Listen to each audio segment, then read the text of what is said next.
Silence from God is one of the most unsettling experiences a believer can face, yet it's in those quiet, seemingly empty moments that heaven often speaks the loudest.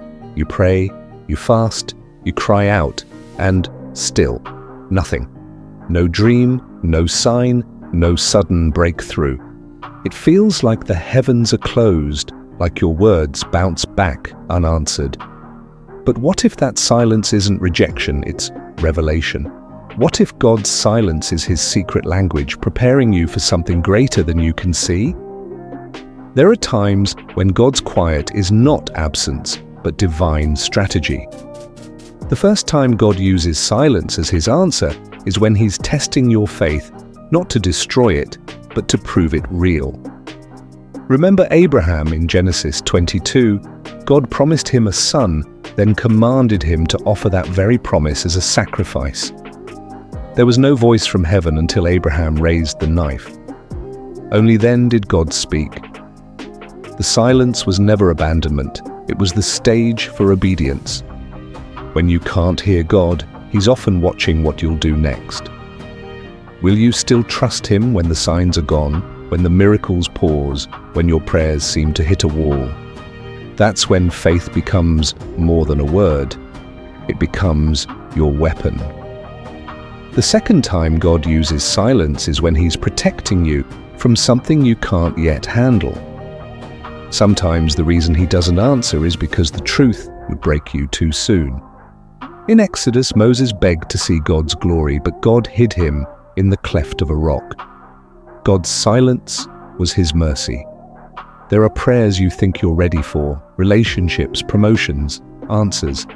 But God knows that if he gave you what you're asking for now, it might destroy what he's building within you. So he stays quiet, shielding you with silence until your spirit matures enough to carry the weight of his answer. You see, silence isn't always punishment. Sometimes it's preparation. The third time God stays silent is when he's already spoken, but you've stopped listening. It's easy to crave a new word from God while ignoring the last one he gave.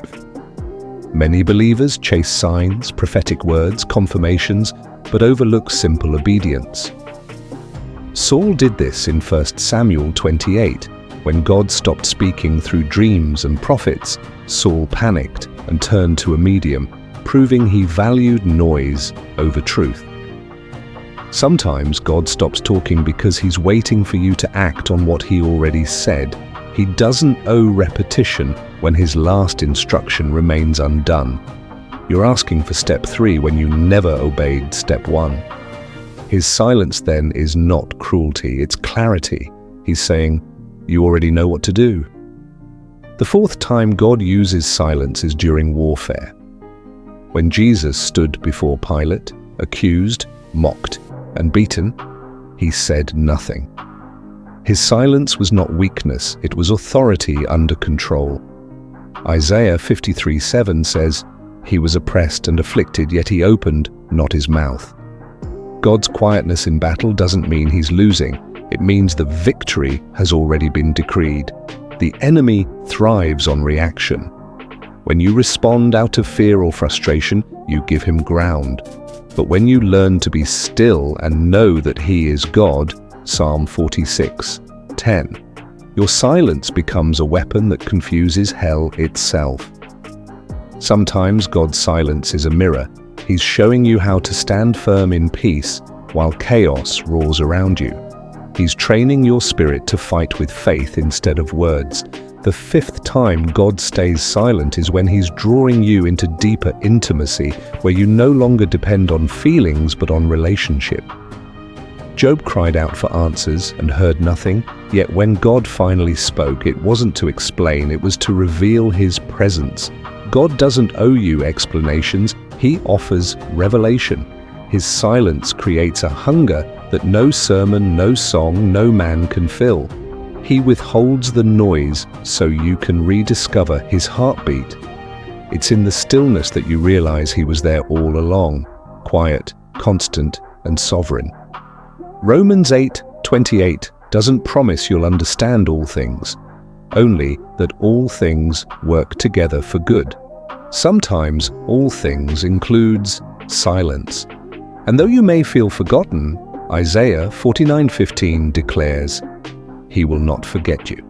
His silence might feel like distance, but it's actually discipline, a holy pause where your roots grow deeper than your emotions. Think of Jesus on the cross crying, my God, why have you forsaken me?" Heaven was silent, but the silence itself was sacred. It was the sound of salvation unfolding. Every moment God stayed quiet, He was working in the unseen, aligning eternity to meet you in the right moment. So when heaven goes silent in your life, don't rush to fill the space with human noise. Don't seek comfort in counterfeit voices or settle for distractions that numb your spirit. Instead, lean into the quiet. Let it stretch your faith, sharpen your discernment, and strip away every false dependency. God's silence doesn't mean He's gone, it means He's closer than sound. When the noise of your own plans fades, you'll start to hear the whisper of His will. And maybe that's the hidden truth. Silence is not God withholding Himself. It's God inviting you to listen differently. So if you find yourself in a season where your prayers echo into nothingness, remember this: He is not ignoring you, He's instructing you. He's building something eternal inside you that requires stillness, patience, and trust. The silence is not empty, it's pregnant with purpose. You don't need to chase signs when you already carry His Spirit. You don't need to see the plan when you know the planner. God's silence is His way of saying, "Stay still, I'm not done yet." So endure it with faith, guard it with peace, and let that quiet space become your altar. Because sometimes the most powerful move of God begins with no sound at all.